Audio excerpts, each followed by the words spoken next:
Saludos nuevamente, seguimos con la conferencia número 15 de 41 conferencias que Martín Lutero pronunció a sus alumnos seminaristas que se estaban preparando para el ministerio de la palabra. Habían sido sacerdotes católicos romanos, estudiados en la filosofía, en muchas otras cosas, menos en la palabra. Así que ahora Lutero les está enseñando la palabra desde la epístola a los Gálatas. Es el año 1531 y de paso es el mes de septiembre, el mismo mes en que estamos nosotros leyendo y repasando estas conferencias, y vamos a ver que no han perdido nada de su sabor hasta el día de hoy. También quiero resaltar el hecho de que lo que estamos haciendo acá es único. Ustedes pueden buscar por todo el internet y alrededor del globo entero nadie está enseñando la epístola a los Gálatas a partir de estas conferencias de Martín Lutero. Es un evento único el que Lutero dio en 1531 y es un evento único el que nosotros estamos viviendo ahora en este momento. Y hemos visto cómo se ha más que triplicado la audiencia que tenía Lutero, porque dijimos que tal vez había 80 sacerdotes, 80 alumnos ahí en esa aula. Bueno, por cada conferencia que nosotros estamos presentando acá, hay entre 350, a veces hasta 600 personas que escuchan estas conferencias. Y yo quiero felicitarle, porque usted está participando en algo que no sucede en ninguna otra parte alrededor del mundo. Hay muchas otras conferencias sobre el Evangelio que se están dictando, que son muy, muy buenas. Yo también las escucho. Pero estas conferencias sobre Gálatas son un evento único. Y aquí el apóstol Pablo le pregunta a los Gálatas: quiero que me digan solamente una cosa. ¿Ustedes recibieron el Espíritu Santo por las obras de la ley o por el oír con fe? Y es una pregunta muy profunda. Y Lutero rescata el significado verdadero de esta pregunta. Porque recibir el Espíritu Santo es la señal de haber sido justificados. Y esa justificación viene cuando se escucha con fe el Evangelio. La justificación viene sin obra alguna, es solo por el oír con fe. Y cuando uno escucha ese precioso Evangelio, que Dios en su gran misericordia le ha perdonado sus pecados por causa de lo que Cristo hizo, que Cristo vivió a nuestro favor, una vida santa y pura, y esa vida se acredita a nuestro favor ante el Padre, ante todo el universo. Se presenta como nuestra propia vida, desde la cuna hasta la muerte. Y nada más se ve si no se ve la vida de Cristo. Eso es lo que significa ser justificado. No aparece ninguno de nuestros delitos, defectos, faltas.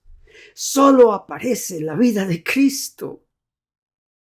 Y cuando uno escucha esto con fe,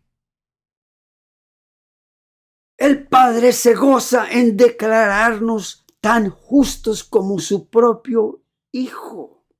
A pesar de todos los tsunamis de tormentas y cosas que estén pasando por la vida de uno. de nuestras faltas, debilidades, pecados, deslices, luchas, pero con el oír con fe, en la cual la persona se aferra solo a lo que Cristo hizo porque ya está cansada de hacer todo y todavía seguir en lo mismo. Entonces la persona se aferra a Cristo, recibe el Espíritu Santo, es justificado. Pero la predicación de la ley jamás trae la justificación. La predicación de la ley siempre trae condenación. Porque como vamos a ver aquí en breve, la predicación de la ley constantemente nos muestra nuestro deber, cuánto es lo que todavía debemos. De tal modo que el Espíritu Santo no se derrama por la predicación de la ley. La ley nunca llega diciendo eres justificado, por lo tanto no trae el Espíritu Santo. La ley solamente trae condena y la consecuencia no es paz, porque nosotros sabemos que la consecuencia de la justificación es paz para con Dios por medio de nuestro Señor Jesucristo. Lo que la predicación de la ley trae es culpa, vergüenza, condenación, baja estima propia. Trae horribles sentimientos de rechazo, de autorrechazo.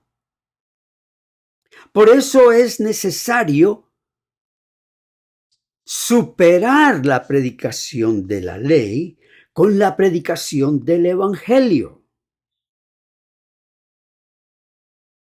Aquí nos está diciendo que no se debe predicar la ley. Pero si solo se predica la ley, solo hemos sido predicadores de condenación, predicadores de pecado, porque la predicación de la ley promueve la rebeldía humana, incita al pecado, incita a esos mismos pecados que prohíbe. Por eso a la predicación de la ley se le tiene no solo que añadir el Evangelio, sino mostrar que donde reinó el pecado sobreabunda la gracia. Y esa gracia está en la persona de nuestro Señor Jesucristo. Así que bueno, Lutero está comentando sobre todo esto. Y él nos dice acá, tengo que encontrar ahora el lugar donde estaba.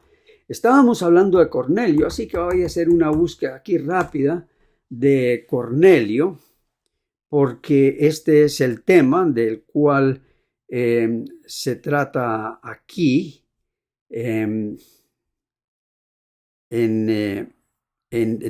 este tema. Y yo pensé que lo tenía abierto, pero tuve que prender el computador otra vez para que pudiera usar la cámara porque algo andaba mal. Pero ya llegamos al punto que estamos buscando, donde terminamos la vez pasada. Dice, por consiguiente, podemos ver cuál es la diferencia entre la ley y el Evangelio. La ley jamás trae al Espíritu Santo, sino únicamente enseña nuestro deber. Por eso no justifica.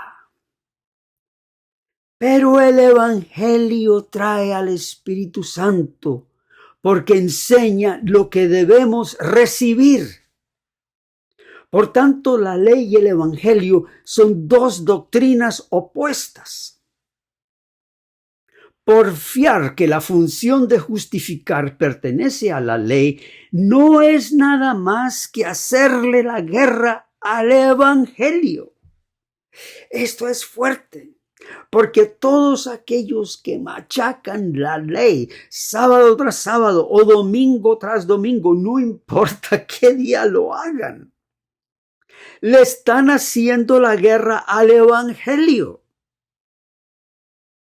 Y estas preguntas son fuertes para un pastor, que en su conciencia él piensa que su deber es realzar la ley. Pero aquí el desafío es, lo que estás haciendo es haciéndole guerra al evangelio. Porque estás insinuando, estás diciendo que la ley justifica, que las obras de la ley te justifican, por eso debes hacer más y más y más y más obras. Y siguen con la predicación que están muy tibios en la observancia del sábado, que están muy tibios en los diezmos y en las ofrendas, y que debe haber más esmero para que el Señor esté contento con ustedes. Yo mismo predicaba esos sermones cuando era pastor adventista. Y los predicaba con temor porque no lo creía totalmente. El Señor estaba trabajando en mi corazón con el evangelio, pero sentía el deber de hacerlo. Por eso dice aquí que Moisés con su ley es un severo cobrador. Nos exige que trabajemos y que debemos dar. En resumidas cuentas, exige y cobra.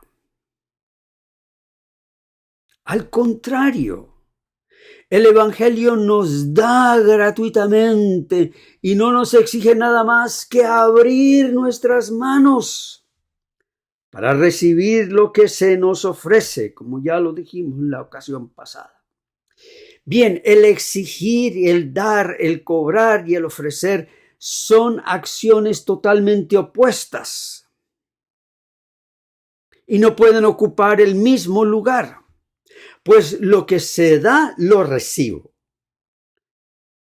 Se me da la justicia de Cristo en toda su plenitud, la recibo como un hambriento recibe un pedazo de pan. Pero lo que yo doy no lo recibo, sino que lo ofrezco a otro. Por tanto, si el evangelio es un regalo, no puede pedir nada en absoluto. El evangelio siempre nos llena tanto las manos que no podemos colocar nada en nuestras manos de nuestras obras para ofrecer a Dios, porque siempre el evangelio nos llena las manos.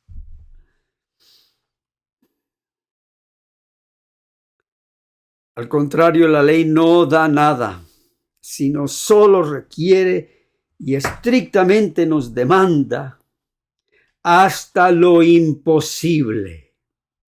Nosotros hemos visto cómo Lutero tuvo esta genial idea. Inspirada por su conocimiento de las Escrituras, iluminada por el Espíritu Santo. Yo no estoy diciendo aquí que Lutero fue inspirado ni nada de esas cosas, pero su conocimiento de las Sagradas Escrituras es usado por el Espíritu Santo para sacar todas estas profundas enseñanzas. Y lo que Lutero vio aquí es que el libro de los Hechos de los Apóstoles ilumina lo que estaba sucediendo en las iglesias de Galacia. Ilumina la predicación del apóstol Pablo a los Gálatas. Porque aquí, ahora Lutero usa el libro de los Hechos de los Apóstoles, como ya hemos visto, con el propósito de mostrar que lo que aconteció En la predicación de los apóstoles, después de la resurrección de Jesucristo, fue que somos justificados por la sola fe. Los hechos de los apóstoles, por allí escuché años decir, son los hechos del Espíritu Santo. Amén. Porque el Espíritu Santo entonces es enviado, trayendo la justificación por el solo oír de la palabra del Evangelio. Entonces aquí Lutero comienza a hablar de la experiencia de Cornelio en Hechos capítulo 10.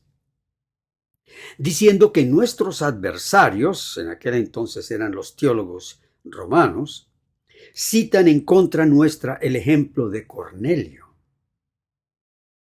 Cornelio, dicen, era, según el testimonio de Lucas, un hombre piadoso y temeroso de Dios con toda su casa, y que daba muchas limosnas al pueblo y oraba a Dios siempre, según Hechos 10:2. Por tanto, por el mérito de congruo, merecía el perdón de pecados y recibir el Espíritu Santo. Los que recién se han conectado, tal vez será la primera vez que escuchan esta frase, el mérito de congruo. En la teología del catolicismo se usan dos tipos de méritos para lograr nuestra justificación: el mérito de congruo y el mérito de condigno. El mérito de congruo es cuando tú usas la fuerza de tu voluntad para hacer algo que corresponde, que está en congruencia, que está de acuerdo con la voluntad de Dios. Así que tu voluntad está en congruencia con la voluntad de Dios y por lo tanto mereces el perdón de los pecados. Pero falta otro mérito en la teología romana. Es el mérito de condigno, y esa es tu perseverancia en la santificación, en que vas a usar todos los recursos posibles que la iglesia te pone en las manos para crecer en la santificación, en lo que el catolicismo llama la justicia infusa. Y el protestantismo a veces usa la frase la justicia impartida.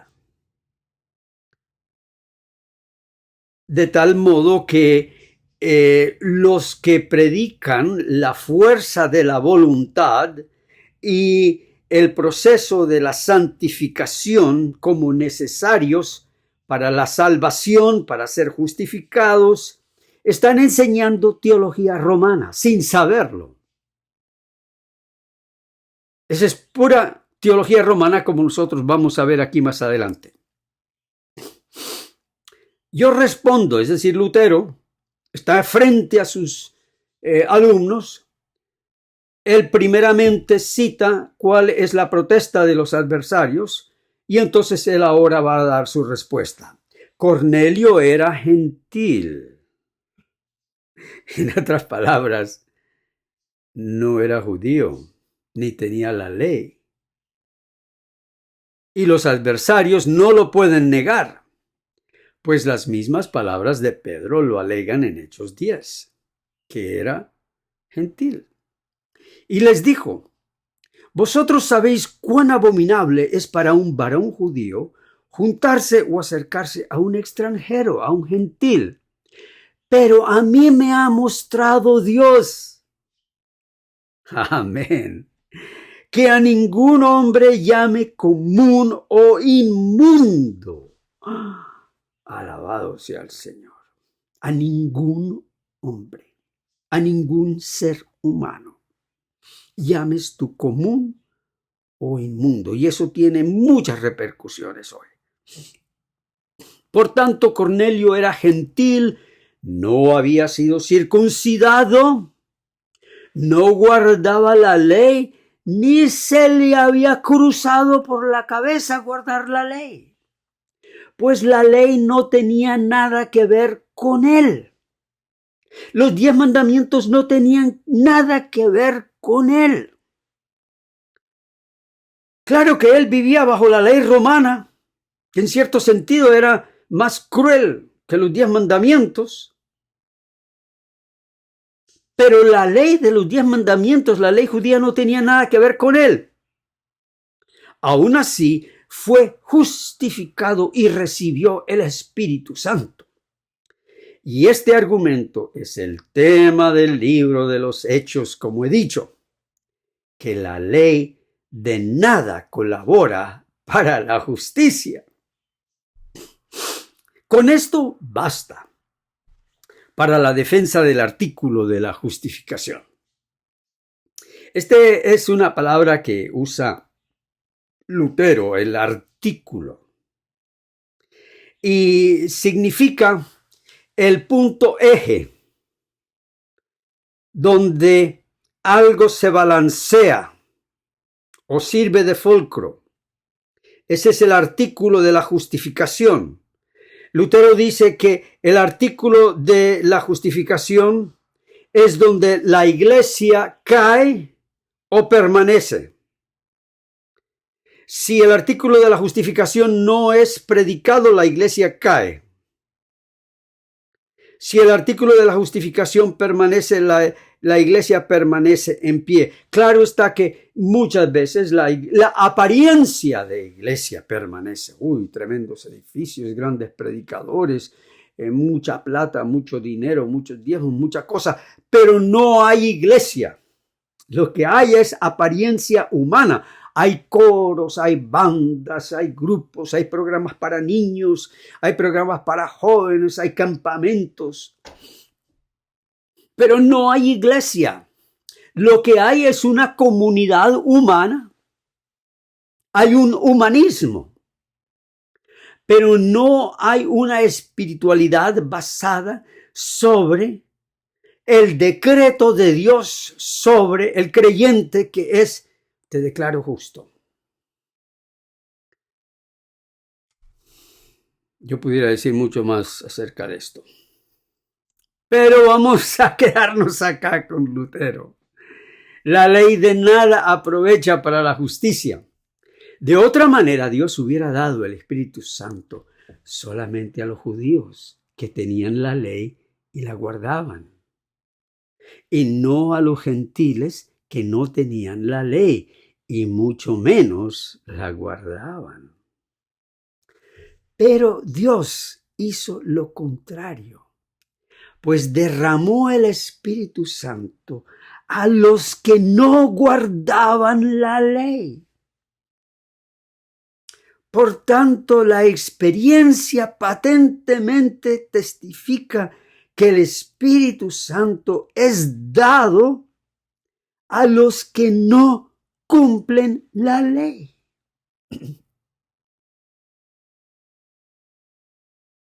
Por consiguiente, la justicia no viene de la ley.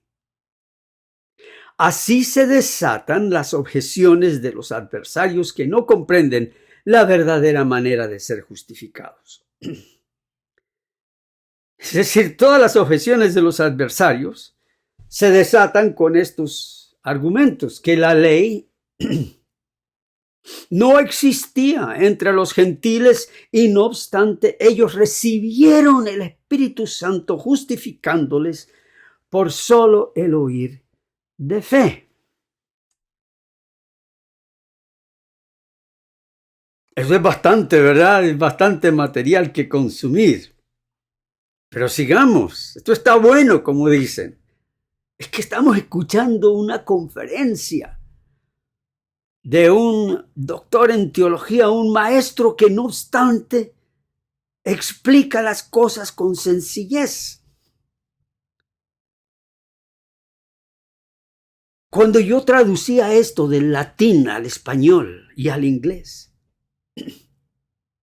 yo a veces no podía seguir adelante porque quedaba tan maravillado con lo que estaba viendo.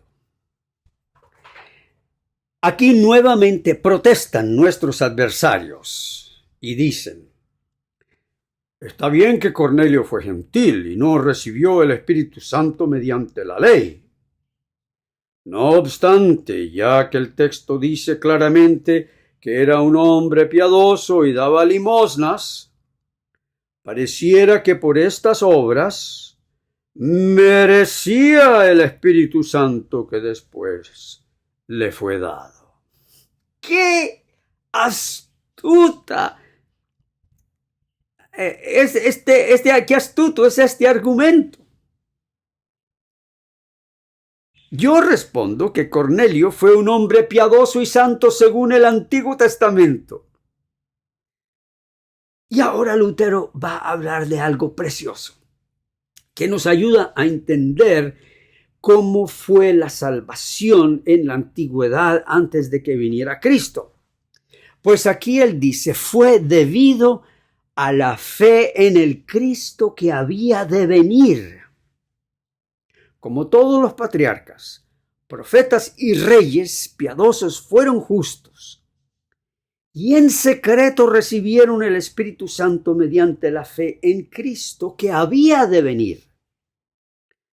Pero estos sofistas papales no colocan diferencia alguna entre la fe en el Cristo que había de venir y el Cristo ya venido.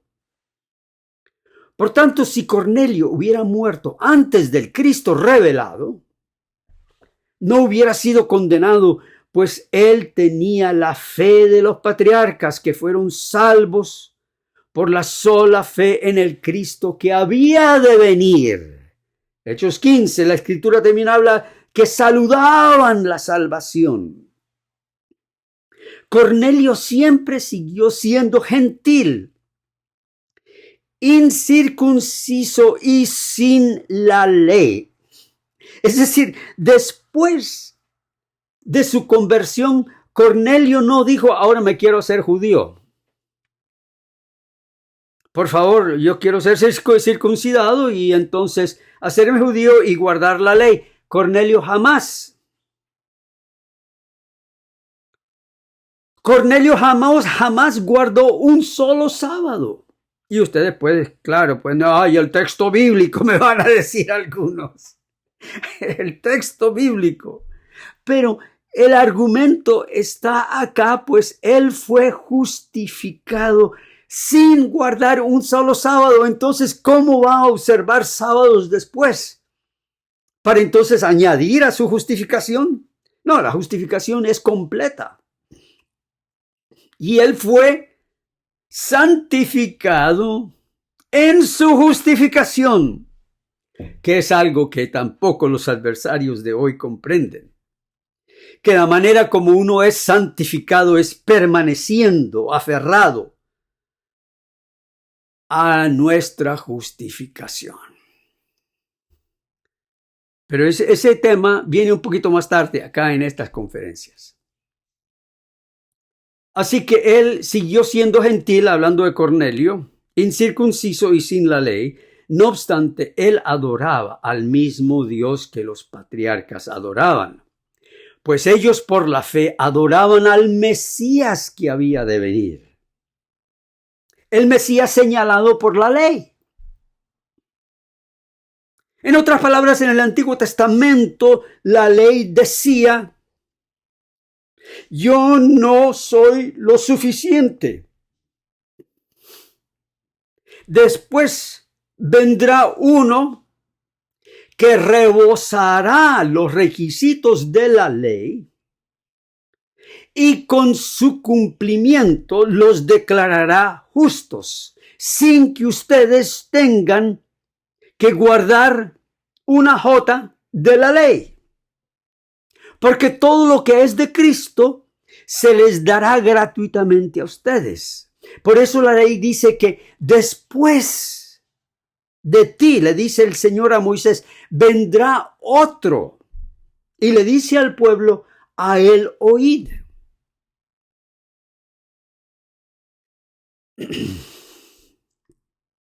Ahora, una vez venido el Mesías, la revelación del apóstol Pedro le fue necesaria. Ya no debes esperar, sino con plena confianza cree que el Mesías ya ha venido. Es sumamente necesario dar a conocer ampliamente este artículo de la fe en el Cristo que ya ha sido revelado. Hablo de esto solo de paso, dice Lutero. Pues viendo que Cristo ya ha sido manifestado, no podemos ser salvos por fe en el Cristo por venir, sino en el Cristo ya venido. Él ha cumplido todas las cosas y ha abolido la ley. ¿Quién como Lutero para usar esa frase? Y aquí, claro, algunos van a saltar y se van a rasgar la vestidura y no sé, que Camacho está enseñando que la ley ha quedado abolida. Como método de tu salvación, sí. El método de salvación no es la ley, es la fe en Cristo, nuestro sustituto, que sustituye nuestra vida llena de pecado y nuestra propia naturaleza pecaminosa la sustituye con su naturaleza perfecta de nuestro segundo Adán. Y la muerte que nosotros debiéramos morir, la sustituye con su muerte. Y su muerte mata a nuestra muerte. De tal modo que cuando Cristo resucita de los muertos, ya la muerte eterna no es para nosotros. La muerte eterna quedó enterrada en la tumba. Fue necesario guiar a Cornelio a poner su fe no en el Cristo todavía por venir, como creía antes, sino en el Cristo ya manifestado, de tal modo que la fe cede ante la fe. Por eso dice la Escritura, de fe en fe. Y esta preciosa salvación, hecha, consumada, por aquel que Dios dio para el perdón de nuestros pecados, ya es nuestra hoy. Por la gracia de Dios que se nos da con la fe para escuchar el precioso evangelio. Que el Señor guarde tu entrar y tu salir de tu familia, de todos, y en las pruebas más agudas, más fuertes, en las tentaciones más terribles, que seas guardado por la vida de Cristo que ya es tuya. Y esa certitud, esa confianza, que si Dios ya nos ha declarado justos, nosotros no lo podemos hacer mentiroso y decir, no, para mí no hay esperanza. Aférrate a la justicia que Dios te ha dado, porque ya es tuya y mía irrevocablemente, para la gloria de Dios Padre, Hijo y Espíritu Santo. Amén.